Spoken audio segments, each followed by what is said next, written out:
Sweden நாட்டிற்கு நான் சொல்லக்கூடிய ஏஜென்சி மூலியமா நீங்க போனீங்கன்னா 100% உங்களுக்கு வந்து பிளேஸ்மெண்ட் வந்து கன்ஃபார்ம். அதுவும் இந்த ஏஜென்சி கவர்மெண்டோட மேற்பார்வையில வந்து இருக்குங்க. இது நான் சொல்லல.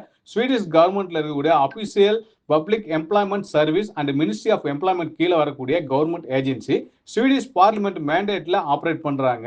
ஸோ ஸ்வீடன் அபிஷியல் எம்ப்ளாய்மென்ட் சர்வீஸ்ல சேம் ஏஜென்சி ஆப்பரேட் வந்து பண்றாங்க.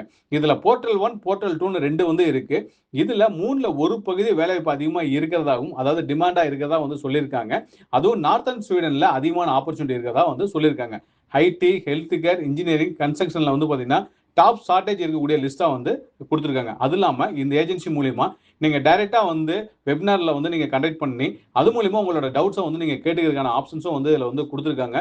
வீடியோ கால் வந்து இருக்கு. ஸோ இதுல வந்து நீங்க வந்து ரிஜிஸ்டர் பண்ணீங்கன்னா ஆட்டோமேட்டிக்கா உங்களுக்கு தேவையான டீடைல்ஸ் வந்து கிடைக்கும். ஸோ இதுல அப்ளை பண்றதுக்கு உங்களுக்கு லிங்க் தேவைப்பட்டுச்சுன்னா லிங்க்னு மெசேஜ் பண்ணுங்க. டைரக்டா உங்களுக்கு நான் டிஎம் பண்றேன்.